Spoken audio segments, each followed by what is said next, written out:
A quiet convenience store in the desert, a blind woman working alone, and ruthless outlaws who think they've found the perfect victim. But sometimes the greatest weakness becomes the deadliest strength, and sometimes those who can't see are the ones who see everything. Before we begin, make sure to subscribe to the channel, like this video, and hit the notification bell. This helps us bring you more powerful stories like this one. Sarah Chen moved through her convenience store with the fluid grace of someone who'd memorized every inch of the space. Her white cane tapped softly against the floor as she restocked shelves, counted inventory, and served the occasional customer who stopped at Chen's corner store on the lonely stretch of highway between Phoenix and Tucson. To anyone watching, Sarah appeared to be exactly what she was, a blind woman in her 40s running a small business with quiet determination.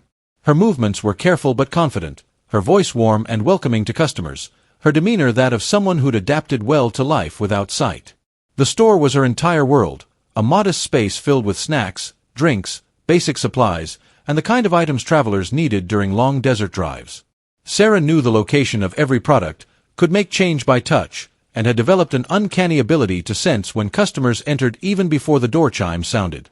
What those customers didn't know was that Sarah Chen had been blind for exactly 7 years, 3 months, and 12 days. And in the darkness that had become her constant companion, she developed abilities that defied normal human limitations. At 9:47 p.m., 3 motorcycles pulled into the store's parking lot with a rumble of engines that spoke of power and menace. The riders wore the colors of the Desert Rattlers, a motorcycle gang known for violence and territorial disputes throughout the Southwest. "Perfect," growled Marcus Viper Torres, the gang's sergeant-at-arms, as he studied the small store through the window. "Blind woman, working alone, middle of nowhere. Easiest score we'll make all month." His partner Jake Razor Williams checked his .38 revolver. "Boss said to send a message to anyone thinking about cooperating with law enforcement. Nothing says, keep your mouth shut, like robbing disabled people." The third man, Carlos Psycho Martinez, laughed coldly. "Blind lady probably won't even be able to identify us afterward. Perfect witnesses, can't see nothing, can't describe nothing." They'd chosen Chen's corner store specifically because of Sarah's disability. The Desert Rattlers were facing pressure from federal investigations, and they wanted to commit a crime that would be both profitable and send a message about what happened to vulnerable people in their territory. What they didn't know was that Sarah Chen had heard their motorcycles from half a mile away. The distinctive sound of Harley-Davidson engines, the particular pitch that spoke of modified exhaust systems, the coordination of 3 bikes traveling together, all information that painted a clear picture in her mind. She'd also caught the scent of leather, motor oil, and something else, the metallic smell that spoke of weapons and violence. Her enhanced senses, developed through years of compensating for lost sight, were already telling her everything she needed to know about the men approaching her store. "Good evening," Sarah said warmly as the door chime announced their entrance. "Can I help you find anything?" Viper looked around the store, noting the security cameras, the cash register, and the complete absence of any other customers or staff. "Yeah, lady. You can help us by opening that register and handing over all your money." Sarah tilted her head slightly, her unseeing eyes focusing in Viper's general direction. "I'm sorry, did you say you wanted to buy something?" "I said open the register, blind lady," Viper repeated, his voice turning threatening. "This is a robbery." Sarah's expression didn't change, but something shifted in her posture. Subtle adjustments that spoke of muscle memory and training most people would never recognize. "I see," she said quietly, and despite everything, there was something in her tone that made all 3 men suddenly uncomfortable. Because while Sarah Chen couldn't see their faces, she could hear their heartbeats, smell their fierce sweat, and sense their exact positions through sound and air movement. And in the 7 years since she'd lost her sight, she'd learned to use darkness as a weapon rather than a weakness. The Desert Rattlers had just made the mistake of robbing someone who'd spent years learning to fight in total darkness. They were about to discover that some disabilities are actually superpowers in disguise. "You heard me, lady," Razor said, stepping closer to the counter. "Empty the register, and nobody gets hurt."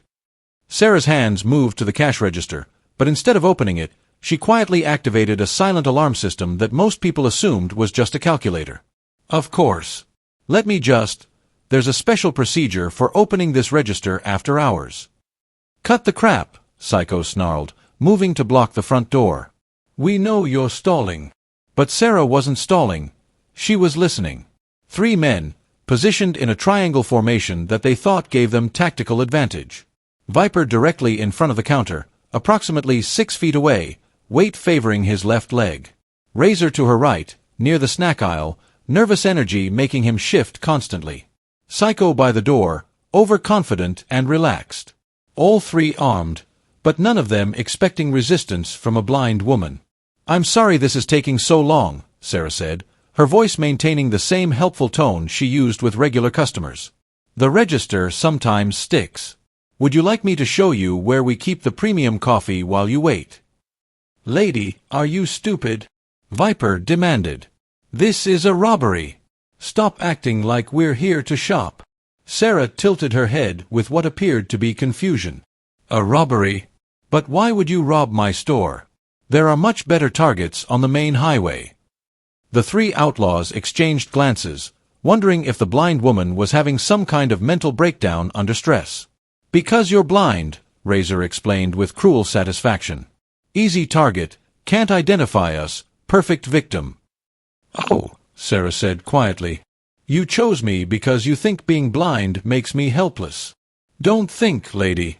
"No." Sarah's smile was soft and sad. "That's unfortunate. For you, I mean." The change in her demeanor was so subtle that none of the 3 men recognized it as the moment when Sarah Chen stopped being a store clerk and became something else entirely. "What the hell does that mean?" Viper demanded. "It means," Sarah said, her voice taking on a different quality entirely, "that you've made several incorrect assumptions about blindness, about helplessness, and about me." She moved then, faster than any of them expected. Her hand shot out and grabbed a can of beans from the counter display, hurling it with impossible accuracy at Razor's position near the snack aisle. The can struck him in the forehead with surgical precision, dropping him instantly. "What the foo?" Psycho started to say, reaching for his weapon. Sarah was already moving. She vaulted over the counter with athletic grace, landing exactly where she intended despite her lack of sight. Her second projectile, a heavy flashlight from behind the register, caught Psycho in the solar plexus before he could draw his gun. Viper finally managed to pull his .38, but Sarah had already closed the distance between them. Her hand clamped down on his wrist with strength that spoke of years of physical conditioning, twisting until the weapon clattered to the floor. "How the hell are you doing this?" Viper gasped as Sarah applied pressure to nerve points that made his entire arm go numb. 7 years of learning to navigate the world without sight, Sarah replied calmly. 7 years of developing hearing that can track a pin drop, spatial awareness that maps every inch of my environment, and muscle memory that doesn't require vision to be effective. She released Viper's wrist and stepped back, but maintained perfect awareness of all 3 men's positions through sound and air movement. "You see," Sarah continued, "you thought blindness was a weakness. But when you can't rely on vision, your other senses become extraordinarily sharp. I heard your motorcycles from half a mile away. I could smell the gun oil on your weapons when you walked in. I could track your exact positions through breathing patterns and heartbeats." Razor, bleeding from the forehead but conscious, stared at her in amazement. "You're not just a blind store clerk." "No," Sarah agreed. "I'm not." The 3 outlaws looked at the woman who just neutralized them with precision that defied explanation, and began to realize they'd made a terrible mistake in target selection. But they still had no idea just how terrible that mistake really was. The 3 Desert Rattlers outlaws regrouped, trying to understand how a blind woman had just neutralized their robbery attempt with military-level precision. "This is impossible," Psycho wheezed, still trying to catch his breath from the flashlight strike. "Blind people can't fight like that." "Most blind people can't," Sarah agreed. "But most blind people weren't Special Forces operatives before they lost their sight." The revelation hit the 3 men like a physical blow. Special Forces. Military training. Combat experience. "You're lying," Viper said, though his voice carried less conviction than before. "Staff Sergeant Sarah Chen, United States Army Rangers," Sarah replied matter-of-factly. 11 years of service, 3 tours in Afghanistan, 47 confirmed eliminations as a sniper before an IED explosion took my sight 7 years ago.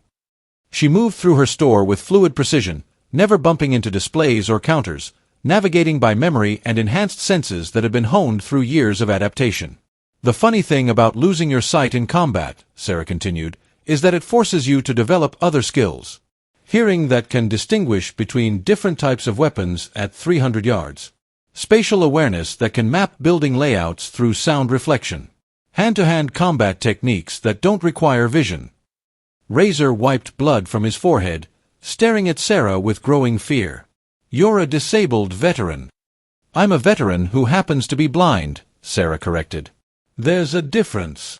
As she spoke, Sarah was conducting a tactical assessment that would have impressed her former commanding officers. 3 hostiles, partially neutralized but still mobile. Multiple weapons on the floor but within their reach. Her own defensive positions memorized and optimized over years of preparation. Because Sarah Chen hadn't just been running a convenience store for 7 years. She'd been turning it into a fortress. Here's what you need to understand, Sarah said, her voice taking on the authority of someone accustomed to being obeyed without question. This store isn't just my business. It's my defensive position. I know every inch of it in ways that sighted people never could. Every shelf, every angle, every possible approach and escape route. To demonstrate, Sarah reached under the counter and produced a tactical baton that telescoped to full length with a sharp snap. I also know that you 3 have been casing this place for at least a week, she continued. I recognize the sound of your motorcycles.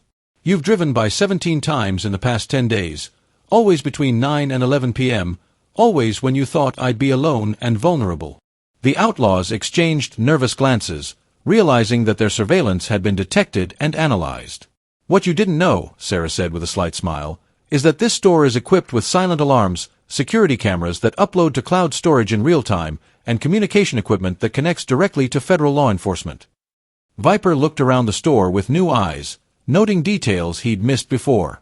The cameras weren't just ordinary security equipment. They were military-grade surveillance systems. The cash register had modifications that spoke of communication capabilities. Even the store's layout seemed designed for defensive purposes. You turned a convenience store into a command center, Razor realized. I turned a convenience store into a place where a blind veteran could live and work safely, Sarah corrected. But when criminals decide to target disabled veterans, it becomes something else entirely. The sound of vehicles approaching made all 3 outlaws look toward the front windows. Multiple engines, coordinated movement, the distinctive sound of law enforcement vehicles. That would be my backup, Sarah announced calmly. Response time from the sheriff's department is usually 12 minutes from this location.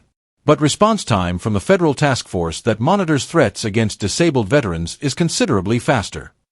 Through the store windows, the outlaws could see the distinctive black SUVs and tactical vehicles of a federal response team. You see, Sarah explained, when you target a disabled veteran for robbery, it stops being a local crime and becomes a federal hate crime. And when you target a former Special Forces operator, it becomes a matter of national security. The 3 desert rattlers looked at each other with growing horror as they realized they'd just committed multiple federal crimes against someone with direct connections to military and law enforcement communities. So here's what's going to happen, Sarah continued with the calm authority of someone who'd faced much worse situations. You're going to surrender to federal agents, cooperate fully with their investigation, and hope that your information about Desert Rattlers' operations is valuable enough to reduce your sentences from life imprisonment to something slightly less permanent. As federal agents surrounded the store, the 3 outlaws finally understood that they hadn't just robbed the wrong store. They'd attacked someone who represented everything they couldn't fight against. Sarah Chen had turned her disability into a superpower, and her store into a fortress that protected not just her, but every other vulnerable person in the community. Federal agents entered Chen's corner store with tactical precision, weapons drawn and ready for resistance. What they found was 3 subdued outlaws sitting on the floor with their hands visible, and Sarah Chen calmly organizing inventory behind the counter as if nothing unusual had happened. Agent Rodriguez, FBI, the team leader announced. Ms. Chen, are you injured? Not at all, Sarah replied without looking up from her work. Though I believe Mr. Torres, Mr. Williams, and Mr. Martinez may need medical attention for minor injuries sustained during their unsuccessful robbery attempt. Agent Rodriguez studied the scene, weapons scattered on the floor, 1 outlaw with a head wound, all 3 looking shell-shocked and defeated. Ma'am, can you walk us through what happened? Certainly.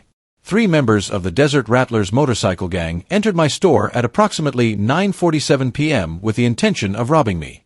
They specifically chose this location because they believed my blindness made me an easy target. Sarah's voice was matter-of-fact, professional. They were incorrect in this assessment. Ms. Chen, Agent Rodriguez said carefully, our intelligence suggests that the Desert Rattlers have been targeting disabled individuals throughout the region. This appears to be part of a larger pattern of hate crimes. Sarah finally looked up from her inventory, her unseeing eyes focusing in the agent's general direction. Agent Rodriguez, I appreciate federal law enforcement's concern for disabled veterans. But I should clarify something about my situation. What's that, ma'am? I'm not a victim of this crime. I'm a witness to it. These 3 gentlemen are the victims of their own poor judgment in target selection. Agent Rodriguez looked around the store, noting the sophisticated security systems, the tactical layout, and the complete absence of any signs of struggle despite the obvious confrontation that had taken place. Ms. Chen, your military record indicates 11 years of distinguished service with Army Rangers, including specialized training in close-quarters combat and reconnaissance operations. That's correct. And since losing your sight, you've adapted these skills to civilian life? Sarah smiled slightly. Agent Rodriguez, losing my sight didn't end my military career, it just changed the parameters of my operational capabilities. If anything, it enhanced certain aspects of my training. One of the outlaws, Viper, looked up from his position on the floor. She's not human. Nobody fights like that without being able to see. Actually, Sarah replied, that's exactly how someone fights when they've spent 7 years learning to use hearing, smell, and spatial awareness as primary sensory inputs. When you can't rely on vision, your other senses become extraordinarily acute. Agent Rodriguez was studying Sarah with professional interest. Ms. Chen, have you considered that your skills might be valuable to federal law enforcement? In what capacity? We're developing new training programs for agents who might need to operate in low-visibility environments. Combat situations where vision is compromised, hostage scenarios in darkness, operations requiring enhanced auditory surveillance capabilities. Sarah considered this proposal while continuing her inventory work. Agent Rodriguez, I've been retired from active service for 7 years. I run a convenience store in the desert. A convenience store that you've turned into one of the most secure facilities in the region, Agent Rodriguez observed. A convenience store where you just single-handedly neutralized 3 armed criminals without sustaining injury or allowing them to escape. A convenience store, Sarah said with a slight smile, where I can serve my community while maintaining the operational readiness that 11 years of military training instilled in me. Agent Rodriguez looked around the store again, seeing it with new understanding. This wasn't just a business. It was a training facility where a disabled veteran had proved that limitations could become advantages with proper adaptation and determination. Ms. Chen, would you be interested in consulting on cases involving threats against disabled veterans? Sarah paused in her work, considering the implications. What kind of consulting? The kind where your unique skill set helps us protect people who are being targeted because criminals think disability equals vulnerability. Sarah looked toward the 3 outlaws, who were listening to this conversation with growing understanding of how completely they'd misjudged their target. Agent Rodriguez, Sarah said finally, I think that's an excellent idea. It's time criminals learned that targeting disabled people isn't just morally wrong, it's tactically stupid. As federal agents prepared to transport the 3 Desert Rattlers to federal custody, Sarah Chen reflected on how her life had just taken an unexpected turn. The blind store clerk was about to become something new, a federal consultant who specialized in proving that disability was just another word for differently abled. And criminals throughout the region were about to learn that some people's greatest apparent weaknesses were actually their most dangerous strengths. 2 hours after the failed robbery, federal agents had completed their preliminary investigation and were preparing to transport the 3 Desert Rattlers to federal holding facilities. But Agent Rodriguez remained in the store, studying surveillance footage and conducting what appeared to be a much deeper investigation. Ms. Chen, Agent Rodriguez said carefully, we need to discuss something that goes beyond tonight's incident. Sarah finished restocking a shelf with the precise movements of someone who knew every inch of her environment. What kind of discussion? The kind that involves your store being under federal surveillance for the past 6 months. Sarah's hands paused momentarily in their work, but her voice remained steady. Federal surveillance for what purpose? Because Chen's corner store has become an anomaly in criminal activity patterns throughout this region. Serious crimes happen everywhere along this highway corridor except here. Drug trafficking routes avoid this area. Organized criminal activity gives this location a wide berth. Sarah turned to face Agent Rodriguez directly, her unseeing eyes seeming to look right through him. And you found this suspicious. We found it interesting. Criminals avoid this area like it's protected territory, but there's no visible law enforcement presence, no obvious security measures, no apparent reason for the deterrent effect. Until tonight, Sarah said quietly. Until tonight, when we watched surveillance footage of a blind convenience store clerk neutralize 3 armed men with tactical precision that would impress Special Forces instructors. Agent Rodriguez activated a tablet and began reviewing digital files. Ms. Chen, we've been investigating reports of criminal activity in this region being mysteriously disrupted. Drug shipments that disappear without explanation. Weapons trafficking operations that get compromised by anonymous tips. Gang activities that get reported to federal authorities with impossible levels of detail. Sarah continued her work, but Agent Rodriguez could sense her heightened attention. What we couldn't figure out, he continued, was how someone was gathering this intelligence and why they were passing it along to federal law enforcement without taking credit or seeking recognition. And now we're wondering if a certain retired Army Ranger with enhanced sensory capabilities has been conducting unauthorized surveillance operations against criminal organizations operating in her territory. Sarah smiled slightly. Agent Rodriguez, are you suggesting that I've been spying on criminals? I'm suggesting that someone with your training and capabilities, positioned at a strategic location on a major trafficking corridor, might notice things that other people would miss. Vehicle patterns, communication frequencies, operational schedules. And if someone were noticing these things, then that person would be providing invaluable intelligence to federal law enforcement while putting themselves at considerable personal risk. Sarah moved to her communication equipment behind the counter, equipment that Agent Rodriguez now recognized as far more sophisticated than anything a typical convenience store would require. Agent Rodriguez, Sarah said carefully, what would happen to someone who had been conducting unauthorized intelligence gathering? That would depend on whether that person was willing to make their operations official rather than unauthorized. Sarah considered this for a long moment. Meaning the FBI is prepared to offer you a position as a civilian intelligence contractor. Official authorization for activities you've apparently been conducting anyway, federal protection for your operations, and resources to expand your effectiveness. In exchange for continued intelligence gathering, coordination with federal operations, and training other agents in the sensory enhancement techniques you've developed. Sarah looked around her store, the business she'd built, the life she'd created, the community she'd been protecting from the shadows for 7 years. Agent Rodriguez, you're offering to turn my convenience store into an official federal intelligence gathering station? I'm offering to recognize what it already is and provide you with the support and authorization to do it more effectively. Sarah smiled, and for the first time, Agent Rodriguez saw something in her expression that spoke of possibilities beyond what anyone had imagined. There's something you should know, Sarah said quietly. The enhanced senses, the tactical capabilities, the intelligence gathering, that's not the most dangerous thing about this location. What is? What's dangerous, Sarah replied, is that for 7 years, I've been building a network. Other disabled veterans, retired law enforcement, civilians with specialized skills who want to contribute to community safety. This store isn't just my operation. It's the hub of an entire underground network dedicated to protecting vulnerable people from criminal exploitation. Agent Rodriguez stared at her with growing amazement.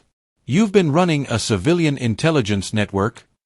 I've been proving that disability doesn't mean inability, and that some of the most effective protectors are the ones criminals never see coming. The blind store clerk had just revealed herself to be something unprecedented, the commander of a shadow network that had been protecting an entire region without anyone realizing it existed. And Agent Rodriguez was beginning to understand that the FBI hadn't just discovered an asset. They discovered a revolution in how law enforcement could work with communities to protect the vulnerable from predators who thought they were easy targets. Agent Rodriguez spent the next hour reviewing intelligence files on his tablet while Sarah demonstrated the full scope of her operation. What he discovered challenged everything he thought he knew about civilian law enforcement cooperation. Ms. Chen, according to these reports, criminal activity in this region has decreased by 67% over the past 7 years. Drug trafficking interdictions have increased by 400%. Anonymous tips to federal agencies from this area have resulted in 43 major arrests. People notice things, Sarah replied simply. They just needed someone to coordinate information sharing and ensure it reached the right authorities. People. Sarah activated her communication system, and Agent Rodriguez heard the sophisticated network that connected her store to a web of civilian observers throughout the region. Base, this is Desert Eagle, came a voice through the radio. Semi-truck convoy heading eastbound on I-10, 3 vehicles, suspicious cargo configuration, Arizona plates Charlie Delta 7945. Copy, Desert Eagle, Sarah responded. Agent Rodriguez, would you like to run those plates through federal databases? Agent Rodriguez was already on his phone, running the license information through FBI systems. Within minutes, he had results that made him stare at Sarah with new respect. Stolen vehicles, suspected drug trafficking, wanted in connection with interstate commerce violations, he reported. How did your observer know to report that specific convoy? Because Desert Eagle is a retired DEA agent who lost both legs in a cartel bombing 3 years ago, Sarah explained. He knows suspicious cargo configurations because he spent 15 years interdicting drug shipments. His disability forced him to retire, but it didn't eliminate his expertise. Another voice came through the radio. Base, this is Night Owl. Motorcycle gang activity at truck stop mile marker 247, approximately 8 bikes, Desert Rattlers colors, suspicious meeting with unknown vehicles. Copy, Night Owl, Sarah responded, then looked at Agent Rodriguez. Night Owl is a retired Air Force intelligence specialist who lost her hearing in a training accident. She reads lips and body language better than most interrogation specialists. Agent Rodriguez was beginning to understand the scope of what Sarah had created. You've built an intelligence network of disabled veterans. I've coordinated a community of people who refuse to let physical limitations end their service to their country, Sarah corrected. People who developed enhanced capabilities to compensate for lost functions, and who wanted to continue protecting their communities despite being told they were no longer useful. How many people are in this network? 47 active observers across 6 states. Former military, retired law enforcement, civilians with specialized skills. All disabled, all written off by society as no longer capable, all proving that assumption wrong every single day. Agent Rodriguez looked around the store with complete understanding for the first time. This wasn't just a convenience store or even an intelligence hub. It was the command center for an unprecedented civilian protection network. Ms. Chen, what you've created is extraordinary. But it's also operating without any official oversight or legal authority. Which is why your offer of official recognition is so important, Sarah replied. These people want to serve their communities, but they need legal protection and official coordination to be fully effective. Before Agent Rodriguez could respond, multiple voices began reporting through Sarah's communication network simultaneously. Base, this is Desert Eagle. The convoy I reported earlier just met with known cartel vehicles. I count at least 20 individuals, military-grade weapons visible. Base, this is Night Owl. The motorcycle gang meeting has expanded. Additional gangs arriving, appears to be some kind of territorial conference. Base, this is Iron Horse. Federal agents at my location are requesting immediate backup. Officer down, multiple hostiles, coordinates follows.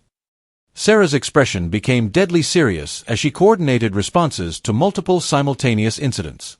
Agent Rodriguez, your people need immediate support at 3 different locations. My network can provide real-time intelligence and tactical guidance.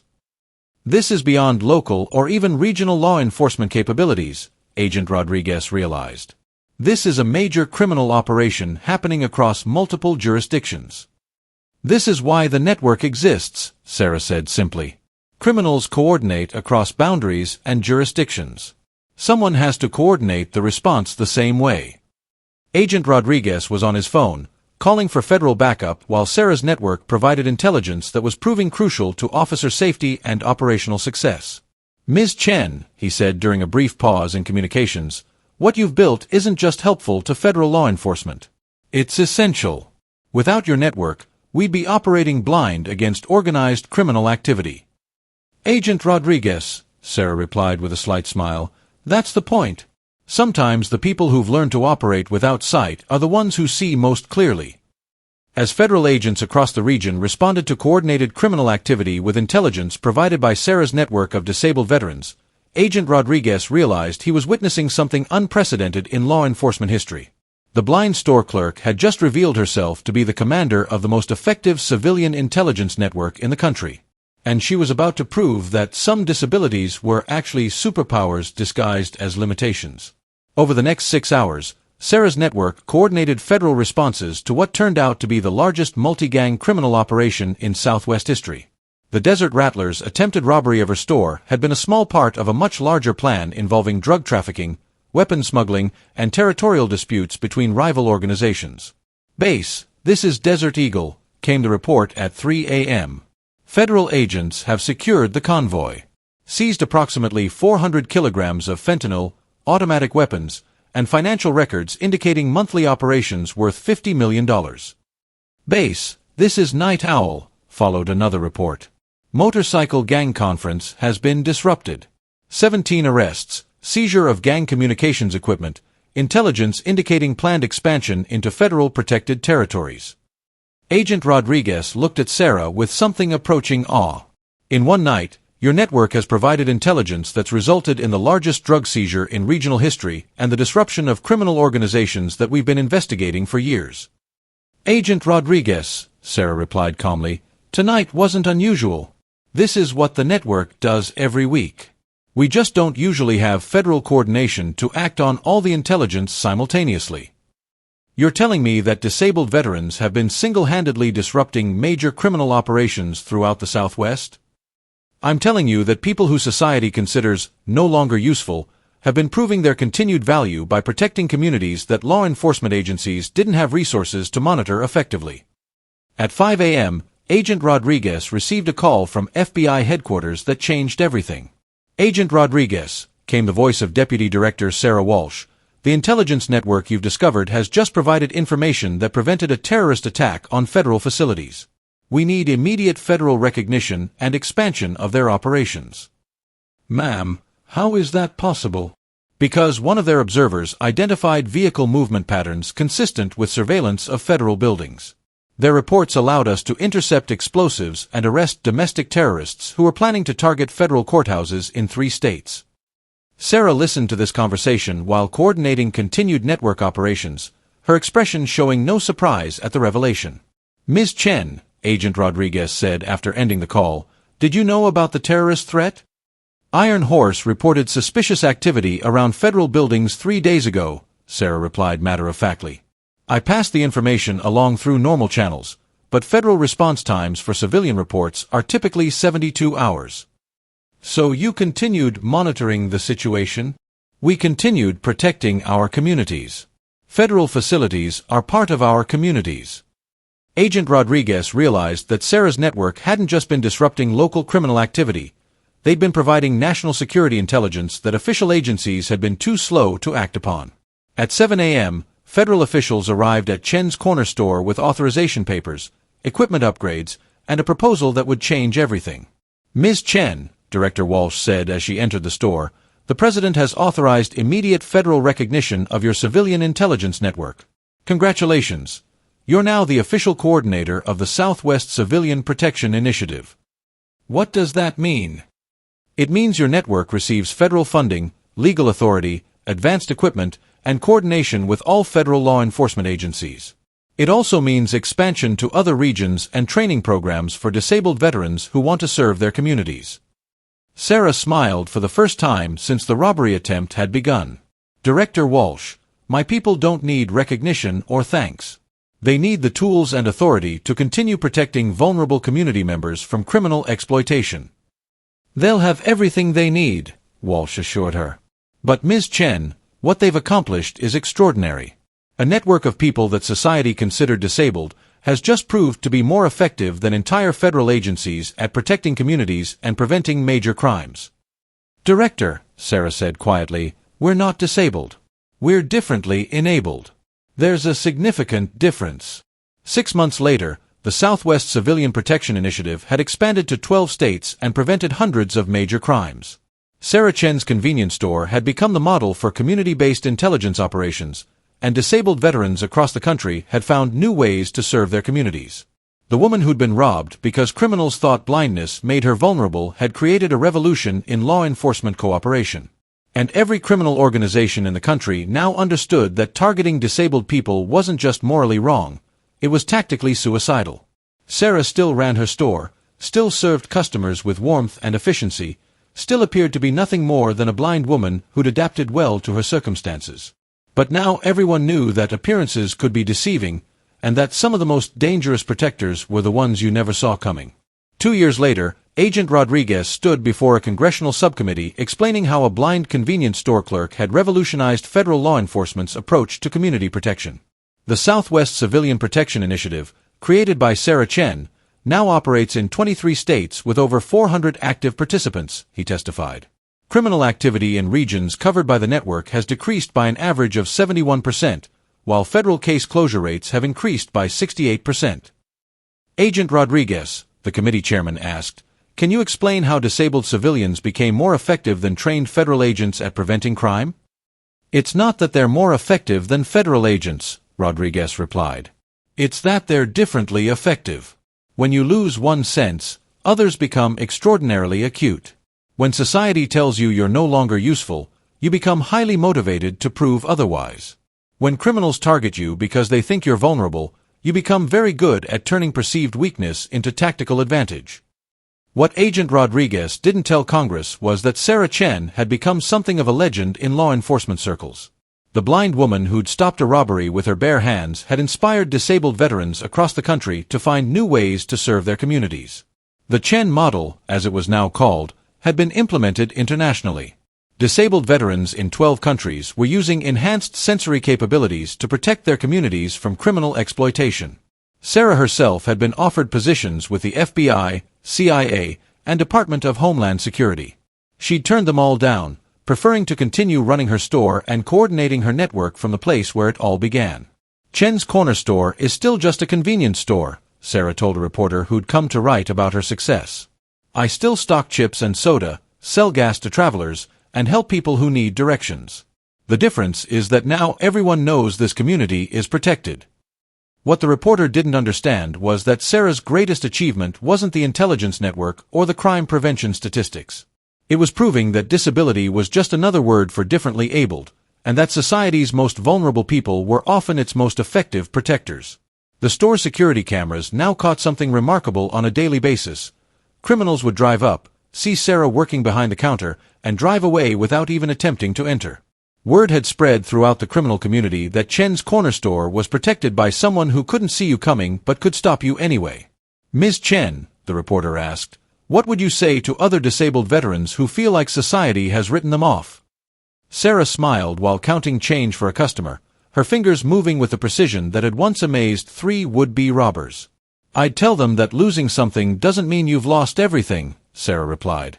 When I lost my sight, I thought my military career was over. I thought my usefulness to my community was finished. I was wrong on both counts.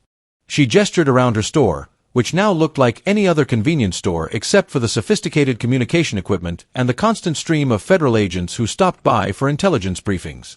Disability forces you to develop capabilities that other people never need to discover. Enhanced hearing, heightened spatial awareness, increased memory capacity, improved problem-solving skills. These aren't consolation prizes, they're superpowers. The reporter watched Sarah work, noting how she moved through her environment with absolute confidence despite her blindness. But surely there are limitations. There are different parameters, Sarah corrected. I can't drive a car, but I can track vehicle movements by sound from half a mile away. I can't read facial expressions, but I can detect lies through voice analysis and body language indicators that sighted people miss. I can't see threats approaching, but I can identify danger through sensory input that gives me advance warning. Through the store's window, they could see a federal agent approaching with what appeared to be an urgent report. Ms. Chen, Agent Rodriguez entered with a tablet displaying current intelligence. We have a situation developing in Nevada. Criminal organization targeting a disabled veterans support group. Sarah's expression immediately shifted to tactical mode. What kind of organization? Armed robbery crew that's been specifically targeting disabled individuals. 3 incidents in the past week, all victims chosen because perpetrators believed disability meant vulnerability. Deployment time frame? Immediate. Local law enforcement is requesting network support. Sarah turned to the reporter with an apologetic smile. I'm sorry, but I have to end our interview here. Duty calls. What kind of duty? The kind where people who think disabled veterans are easy targets learn that they've made a serious error in judgment. Within an hour, Sarah was coordinating a multi-state response to criminal activity targeting vulnerable populations. Her network of disabled veterans provided real-time intelligence that enabled federal agents to intercept the robbery crew before they could strike again. 6 months later, the criminal organization had been completely dismantled, and their targeting of disabled individuals had resulted in federal hate crime charges that would keep them in prison for decades. The thing about criminals, Sarah explained to a new group of disabled veterans who'd come to learn about the network, is that they rely on assumptions. They assume that because you can't see, you can't fight back. They assume that because you're in a wheelchair, you're helpless. They assume that because you've lost hearing, you've lost awareness. She gestured to the group of veterans around her, men and women who'd lost limbs, sight, hearing, or mobility in service to their country, but who'd found new ways to serve their communities. What they don't understand is that adaptation makes you stronger, not weaker. When you're forced to develop new capabilities to navigate the world, you often end up with abilities that exceed normal human limitations. One of the newer veterans, a young woman who'd lost both legs in Afghanistan, raised her hand.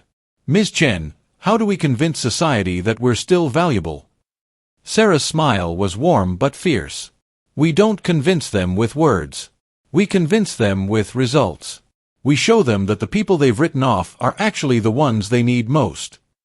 The reporter's final article would be titled, "The Blind Woman Who Sees Everything," but Sarah knew that missed the real point.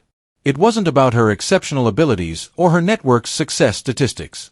It was about proving that society's most vulnerable people were often its most effective protectors, and that some of the greatest strengths came disguised as apparent weaknesses. Every day, criminals somewhere in America learned that targeting disabled people wasn't just morally wrong, it was tactically stupid. And every day, disabled veterans found new ways to serve communities that had once told them their service was no longer needed. Chen's corner store remained a simple convenience store on a desert highway. But it had become something more important. Proof that ordinary people could do extraordinary things when they refused to accept society's limitations as their own. And Sarah Chen, the blind store clerk who'd stopped 3 armed robbers with her bare hands, had become something even more important, a symbol that some disabilities were actually abilities that hadn't been recognized yet. This remarkable story proves that our greatest apparent weaknesses can become our most powerful strengths, and that society's most underestimated people are often its most capable protectors. Sarah Chen's journey from targeted victim to community guardian shows us that limitations exist only in our minds, and that some of the most dangerous people are the ones others never see coming. If this story inspired you, remember, never underestimate the quiet strength of those around you. The person using a wheelchair might be a tactical expert. The individual who's lost their sight might see threats more clearly than anyone else. The veteran society has forgotten might be the protector your community needs most. True strength isn't about what you can see, it's about what you can overcome. Subscribe to the channel, hit that like button, and share this with someone who believes that every limitation is just an invitation to discover new capabilities. Help us spread stories that prove disability is just another word for differently abled, and that some heroes are hiding in plain sight.